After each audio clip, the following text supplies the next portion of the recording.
ఈ ప్రభుత్వం అధికారంలోకి వచ్చిన తర్వాత జరిగిన తిరుమల తొక్కిసలాట సింహాచలం చందనోత్సవం ఘటనలో ప్రభుత్వం నిర్లక్ష్యం కొట్టొచ్చినట్లు కనిపిస్తోందన్నారు ఎంపీ వైవి సుబ్బారెడ్డి. ఇలాంటి ఘటనలు జరగకుండా ప్రభుత్వం ముందస్తు చర్యలు చేపట్టడంలో విఫలమైందన్నారు. వర్షం కారణంగా గోడ కూలింది అని చెప్పడం కరెక్టేనా అని ఆయన ప్రశ్నించారు. చందనోత్సవానికి 10 రోజుల ముందు గోడలు కడితే ఇలాగే ఉంటుందన్నారు వైవి సుబ్బారెడ్డి. ప్రభుత్వం అధికారంలోకి వచ్చినాక తిరుపతిలో తొక్కిసలాట వల్ల చనిపోవటం కానివ్వండి, ఈరోజు అదే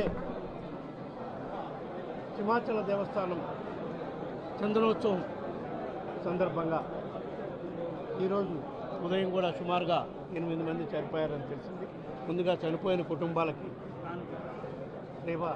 సంతాపం తెలియజేసుకుంటూ ఇటువంటి సంఘటనలు జరగకుండా రాష్ట్ర ప్రభుత్వం ముందుగానే చర్యలు తీసుకోవాల్సిన సందర్భాలు ఇటువంటి సందర్భాలు. ఎందుకంటే తిరుమలలో కానివ్వండి, సింహాచలంలో కానివ్వండి జరిగిన సంవత్సరానికి ఒకసారి ఈ కార్యక్రమాలు జరుగుతాయి. చందనోత్సవాలు కానివ్వండి, తిరుమలలో బ్రహ్మోత్సవాలు కానివ్వండి, వైకుంఠ ఏకాదశి సందర్భంగా కానివ్వండి, ఇటువంటి సందర్భాలు ఉన్నప్పుడే, ప్రత్యేక కార్యక్రమాలు ఉన్నప్పుడే భక్తుల తాకిడి ఎక్కువ ఉంటుంది. కాబట్టి ముందుగానే రాష్ట్ర ప్రభుత్వం అన్ని చర్యలు ప్రణాళికాబద్ధంగా చేసుంటే ఇటువంటి పరిస్థితి వచ్చేది కాదు.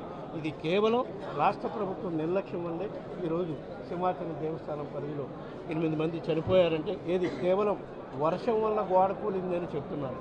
కానీ ఆ గోడ నిర్మాణం ఎన్ని రోజుల కింద చేశారు?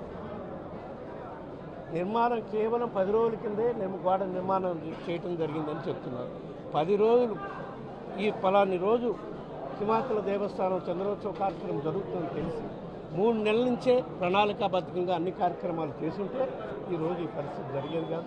ఇది కేవలం రాష్ట్ర ప్రభుత్వం ఒక నిర్లక్ష్యం వల్ల, రాష్ట్ర ప్రభుత్వం భక్తుల పట్ల నిర్లక్ష్య భావంతో వాళ్ళకి సకల ఏర్పాట్లు చేయటంలో లోపం వల్ల ఈ కార్యక్రమం జరిగిందని చెప్పి నేను భావిస్తున్నాను.